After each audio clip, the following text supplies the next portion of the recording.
This episode is sponsored by Squarespace.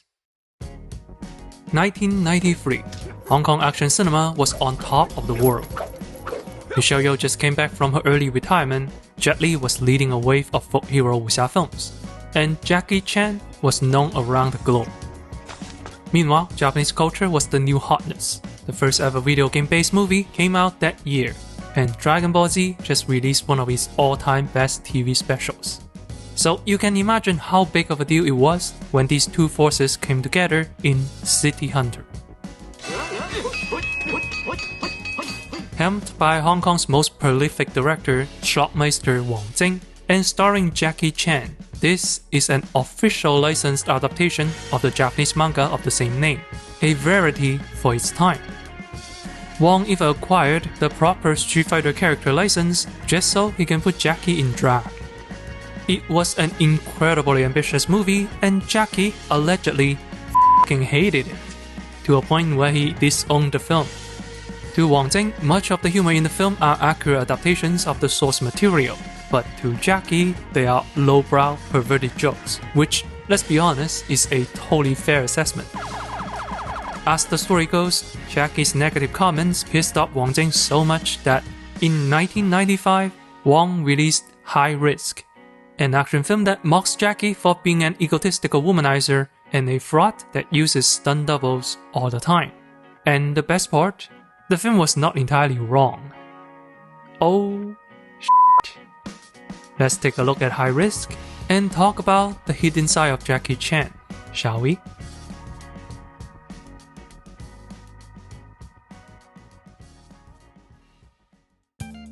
The movie begins by blowing up a bus full of children. Jet Li plays a former bomb squad officer who failed to save his wife and son in a hostage situation. After losing his family, Li leaves the force and becomes the bodyguard for Frankie, a parody of Jackie Chan. In an odd twist of fate, the same terrorist who killed Li's family attacks an antique jewelry exhibition, which Frankie was invited to. The rest of the film is a die-hard style action flick. Jet Li is the only one who can save the day, and Frankie provides all the comedic hijinks. It's your usual Wong Jing schlock with cheesy plot, lowbrow humor, and surprisingly well-done action sequences and special effects.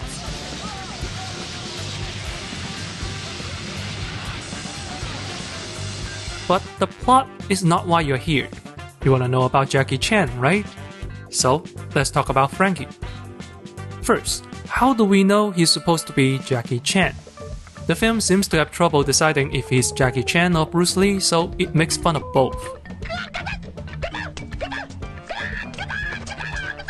But the character similarity to Jackie Chan is pretty blatant.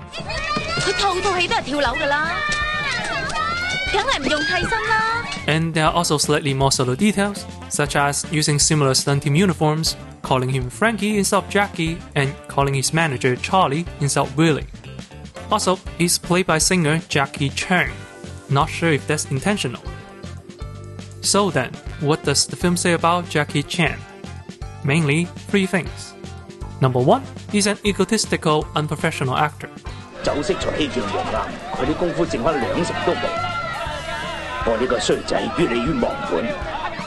In the movie, he first appears on set, drunk out his mind to a point he couldn't do his own stunts. This accusation is largely wrong. As acknowledged by Wong Jing himself, Jackie has always been a very professional and dedicated actor. He'll try his best to contribute the action sequence. That said, the accusation is not without basis. In 2006, during Jonathan Lee's concert, Jackie Chan climbed on stage while drunk and insisted on performing as a guest. When booed by the audience, he verbally retaliated with swear words, although he did later apologize for his behavior. So, a drinking problem and an ego problem, not without basis.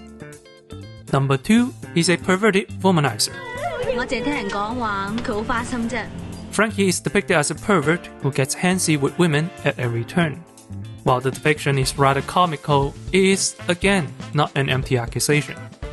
Over the years, fans and tabloid news have noticed that in a lot of group photos, Jackie is often unusually intimate with various actresses.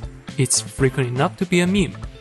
Added with Jackie's messy private life, skirt chasing various famous actresses over the years, and even have an extramarital affair, if anything, the parody is rather tame in comparison. And finally, and perhaps most importantly to you and me, number 3, he's a fraud who fakes his own stunts. And this one is complicated. So, what if you want to mock someone, but you don't have the artistic training to make movies or write songs? Well, you can always make a website with Squarespace.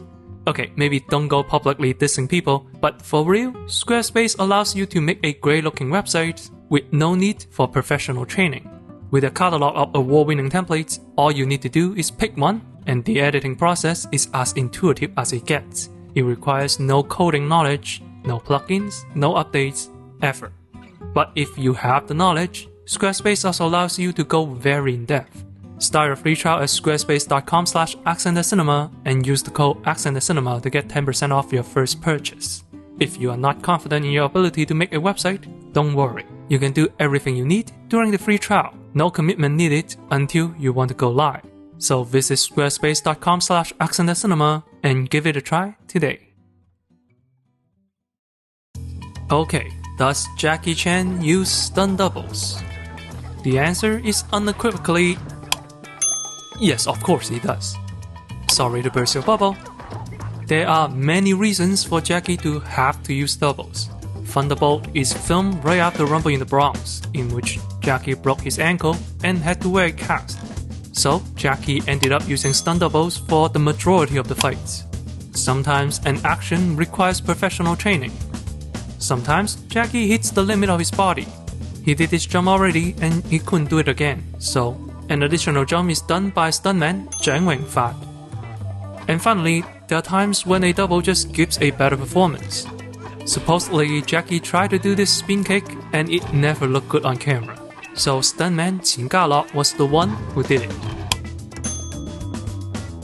Here is Qin Ga-lok and Zhang Wing-fat sharing their stories on TV. Yes, on TV. Turns out, Jackie Chan using stunt doubles has never been much of a secret. New Line Cinema presents the action hero who does all his own stunts.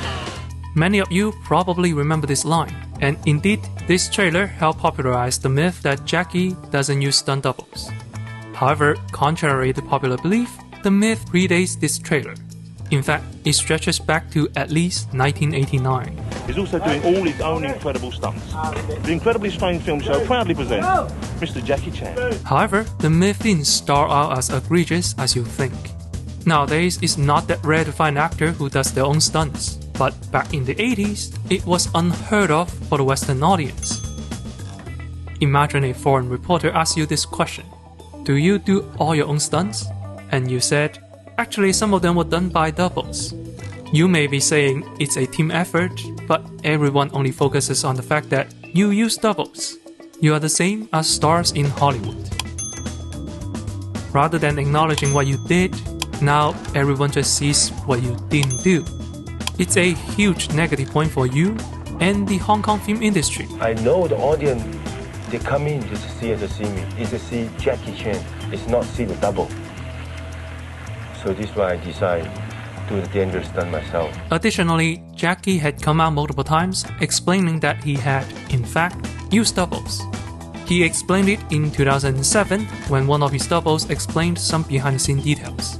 In 2003, when questioned why he used doubles in the film Tuxedo, and supposedly in 1985, during an interview with City Entertainment magazine. In short, there are two sides of Jackie at play. The filmmaker Jackie, who acknowledged the use of doubles, and the publicist Jackie, who maintains a myth of himself to further his career. And I should point out that is really you doing all your own stunts. That's really you hanging off the helicopter. Yes. Finally, we also need to make the distinction between Jackie Chan doesn't use stunt doubles and Jackie Chan does all his stunts. This famous jump from Who Am I, for example, is edited from multiple takes. Some angles were Jackie, other angles were a double. Because, surprise, surprise, movies need multiple takes. Many of Jackie's stunts are like this. Jackie technically did his own stunts. He's just not the only one. You did all the stunts yourself? Yes. Is this false advertising? Yes. But is it an egregious lie? That's up to you to decide. When people heard that Jackie doesn't do all of his stunts, their impressions of Jackie immediately turn negative, to a point where they think Jackie does none of his stunts, that everything he did must be a lie.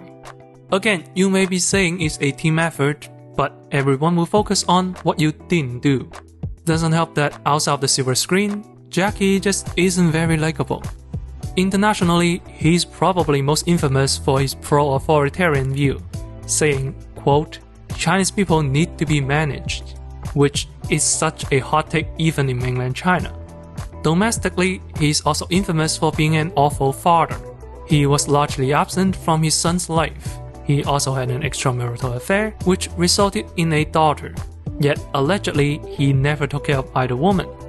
Some say the destitution is because his daughter is gay, but Jackie was absent before she was even born.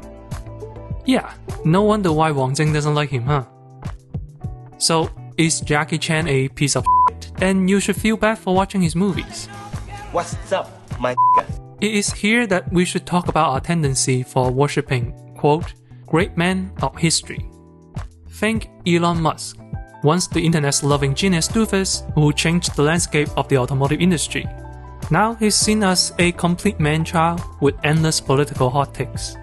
Steve Jobs, the man who sparked the mobile revolution, died of cancer because he insisted on using alternative medicine.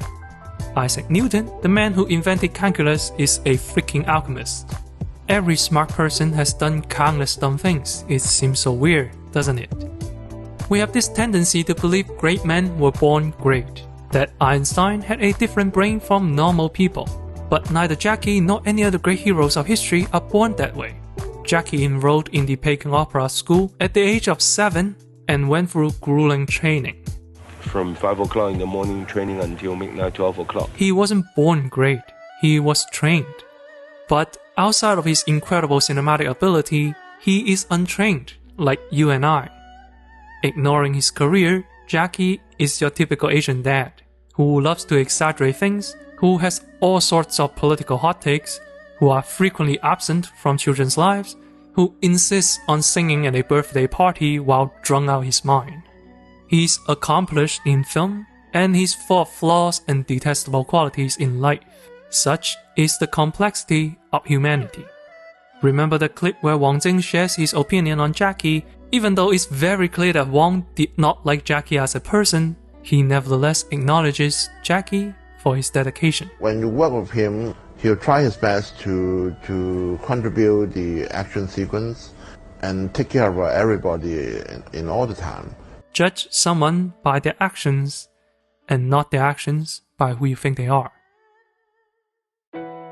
And it is here that I want to bring up the real tragedy. How stunt doubles are still so underappreciated even today. It's one of those never reveal the secret of your magic trick situation, right? Once you know how it's done, the illusion is broken. And no doubt, the illusion was broken for many of you today. But think about it this way. This jump from Rumble in the Bronx was filmed not once but twice. Supposedly done by Jackie and also director Stanley Tong. An editor then picked the best portions from both takes and combined them to make the best possible spectacle. Next time when you look at a stunt, think about it more as a team effort. That multiple people have to be involved multiple times.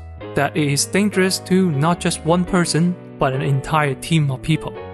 I don't know about you, but that makes me appreciate the scale of filmmaking so much more. It makes me realize that film history, like all history, is written not by a single great man, but by a collective of heroes.